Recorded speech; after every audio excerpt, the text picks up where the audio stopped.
Jealousy is the worst kind of energy you can emit. Jealousy is something that is so hard to hide because it just blurts itself out, and you can't control it as much as you think you can. You can spot jealousy from a mile away, and it's probably the most unattractive trait someone can have because it literally equates to feeling inferior to people or maybe not good enough. And not only that, but you resent the person for having what you want. It's just negativity after negativity. You're negative about yourself, you're negative about the people that have it, you're negative about your circumstances, and we've all been there. We've been there when we've personally felt at our lowest. There's a trend. The worse you feel about yourself, the worse you will feel towards others. Our perspective of the world is so dependent on our perspective of ourselves. And guys, I'm not going to be telling you how to stop comparing yourself to others. Comparison is inevitable. Everybody compares. So instead of telling you how to stop it, I'm going to be telling you how to use it to your advantage. For this video, I've come up with 4 different types of comparisons that you're going to level up through. First and lowest form of comparison being jealousy. So comparison that leads to jealousy. Comparison that leads to jealousy is the worst of the worst. You're at rock bottom. You're at the bottom of the barrel. You're in the hottest, deepest layer of earth. Look around you. Where are you? Isn't it lonely? Isn't it lonely trying to distance yourself from people just because you don't think you are good enough, just because you don't believe in yourself enough? Isn't it sad to disconnect from people just because you prefer the way that they look over the way that you look? You think resenting someone will make you any prettier, any smarter, any better?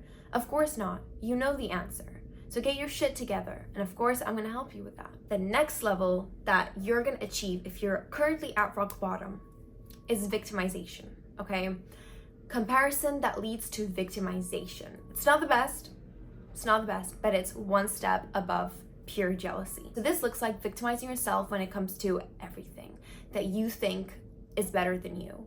Yeah, they can look like this because they have money. Yeah, they can do that because they came from a wealthy family and I came from a poor one. At least now you're rationalizing. At least now you're analyzing and drawing some sort of conclusion. Okay, maybe not the right conclusions or like the conclusion that don't have the right focus, but you're getting somewhere. So instead of just being jealous and salty and carrying this negative energy around you, around other people and not doing anything with it, you are now looking within, inwards, which is where the problem is and where the change happens.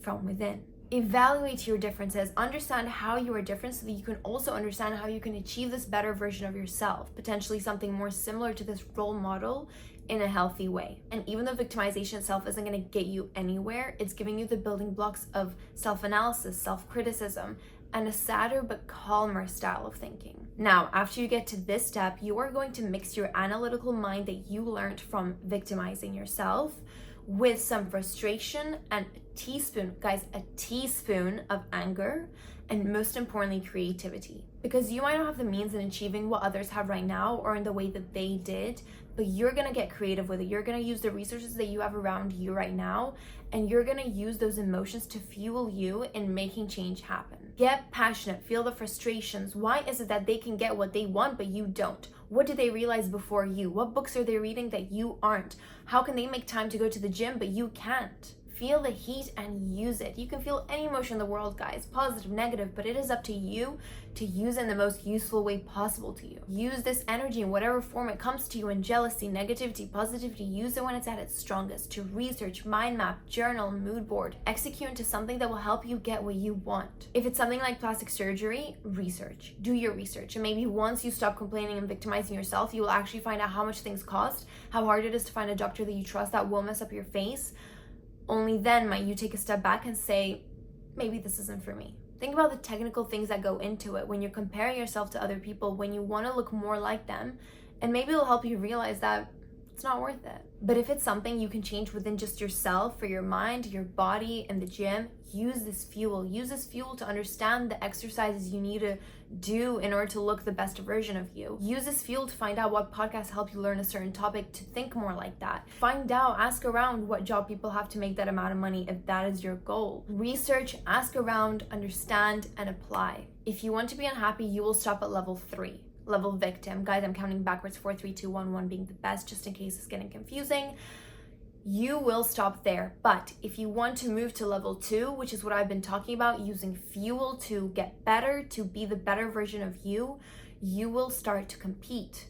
You will start seeing people as competitors, not as people that you can never be because you don't put in the action, okay? You will see them as competition, which is what will give you that fuel. So that's level 2 that you are at now, competition, comparison that leads to competition. Level 2, you enter the battlefield. You are fighting for yourself against others, but playfully. You see it as competition, who gets there first. You're using it to fuel you into becoming better. And you can only remain at this level having fun with it when you know you're putting the work in, okay? Because it's only fun when you know you have similar grounds to play on. You know, if you're not putting any of the work in and you're seeing them achieve A, B, C, of course you're not gonna be happy because you know what you're not doing. But if you want peace and you want to enjoy the moments you have left with you, with who you are, because you know we only have one life to experience ourselves and how we think and how we look and how we interact, then you're gonna level up to the best, healthiest level, which is level 1, comparison that leads to inspiration. At this level, you look at other people not as competitors, but as beautiful entities of their own that cannot be replicated. You don't compare, you admire. You are at peace with your differences in making different decisions, actions, having different likes, dislikes. The reason you are here today is because your parents took a different path to your friends. The reason you look the way you look is because your great-great-grandfather fell in love with your great-great-grandmother for her features that you are considering going under the knife for, that you're considering changing color, size, that you're considering perming, straightening, bleaching. You are the way you are because of your beautiful, complicated, culturally rich history, and others are the way they are because of theirs. And there is nobody that is fully perfect, and we will always compare ourselves to the perfect version we think that person is because we only see the tip of the iceberg. You see, if you want to accept the best version of someone else, you'll have to accept the worst versions that come with it. We all know that if we got to know these people on a deeper level, that we would find out that they look the way they look because they were unhappy to begin with. They worked where they worked because their parents didn't accept their true passions. They know what they know because of their childhood traumas. My point is that there is no point wanting to be like someone else unless you're willing to accept the drawbacks that came with it, the drawbacks that got them there. And also, why would you want to become something that already exists? Don't compare, but admire. Make it your own, and the world will become more colorful, more textured, more fruitful. Look around for ideas and admiration, not resentment from your own lack of productivity and action. It always starts there, your actions that you take. Wake up when you said you were going to wake up in the morning. It always starts from the beginning of your day. Thank you guys so much for watching, and I'll see you in my next video. Bye!